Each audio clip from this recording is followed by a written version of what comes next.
Salut à tous, j'espère que vous allez bien. Bienvenue sur cette chaîne qui est dédiée au manga Hajime no Ippo.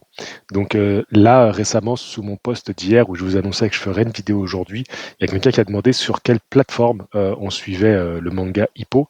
Alors vous avez l'animé qui est sur Netflix et sur Amazon Prime. Je crois que la réponse qui a été donnée à ce commentaire expliquait qu'il n'y avait pas tous les épisodes sur Netflix, sur Amazon Prime, je ne sais pas. Allez vérifier, mais je sais que pardon, je sais que les épisodes de Hippo sont assez faciles à trouver. Donc voilà, je vous laisse faire vos propres recherches. Mais c'est là aujourd'hui, on va parler du dernier chapitre, donc ce qu'il y a de plus récent, hein. Les chapitres vont beaucoup plus loin que la série animée. Et donc le dernier chapitre, on en est à un moment assez crucial où Mashiba va potentiellement devenir champion du monde s'il bat le champion en titre, Rosario. Alors, il ne s'est pas passé grand-chose entre les derniers chapitres, entre le dernier chapitre que j'ai pu commenter notamment en direct, on avait fait un direct ensemble, et ce chapitre-ci. Alors, il n'y aura pas grand-chose à dire sur le manga à proprement parler, mais c'est vrai que moi, j'aurais pas mal de choses à vous raconter. Je commence par le manga, je commence par le chapitre, le dernier. Alors, moi, je l'ai trouvé déjà très beau, visuellement, très bien dessiné. Il y a beaucoup d'action, il se passe des choses, c'est-à-dire qu'il y a beaucoup d'échanges entre les deux combattants. C'est juste le premier round, hein. Je crois que le premier round, là, on est en train de s'étaler sur 3 chapitres, hein, quasiment. Les chapitres sont très courts, hein. Il y a très peu de pages, il se passe presque rien. Mais là, disons que le dernier chapitre est celui où il y a le plus d'action.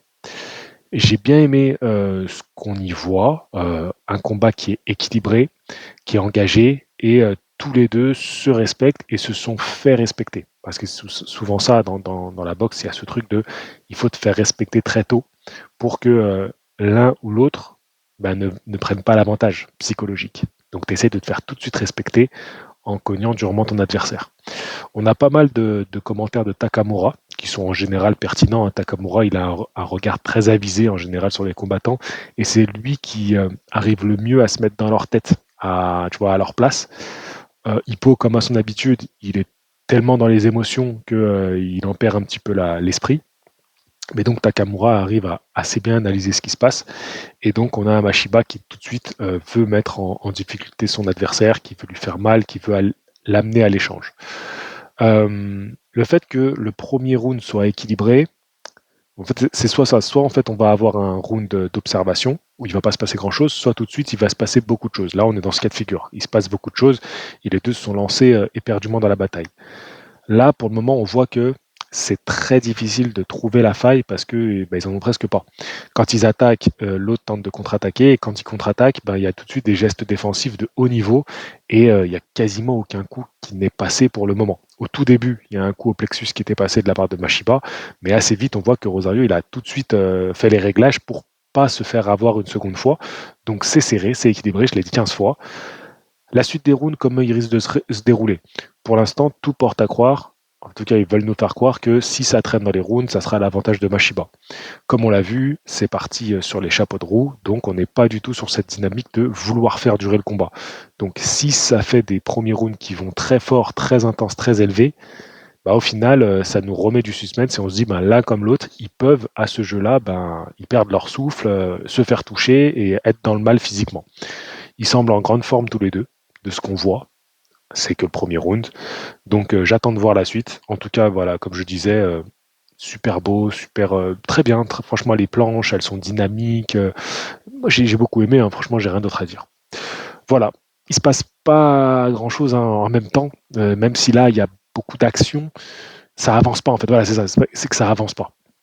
Un round, 3-4 chapitres pour un round, c'est un peu long, tu vois, c'est un peu long. Donc, et surtout des rounds où, en fait, il n'y a pas vraiment un qui prend le dessus. Donc ça n'avance pas l'histoire en fait. Tu vois, c'est-à-dire que tant que c'est équilibré, on est à peu près au même stade. Tu vois. Bref, donc voilà, je vais tout de suite, sans transition, vous donner un petit peu des nouvelles parce que voilà, je vous l'ai dit, depuis ma dernière vidéo, il s'est passé beaucoup de choses. Dans ma dernière vidéo, je vous annonçais que on se rapprochait du départ au Japon. Mon projet, je vous rappelle, c'était d'accompagner, de rejoindre un boxeur qui était au Japon depuis janvier, depuis début janvier, donc vraiment le tout début d'année 2024, qui était dans la salle de Morikawa, de George Morikawa, donc l'auteur de Hippo, qui a acheté une salle de boxe avec des boxeurs professionnels. Donc il avait rejoint cette salle, il était dans cette salle, il s'entraînait dans cette salle et il devait, avec le staff de la salle de Hippo, hein, vraiment clairement la salle de Hippo dans la vraie vie, il devait combattre le 30 avril. 30 avril. Tu te doutes bien, vu comment je te raconte tout ça, que tout ça est tombé à l'eau en fait.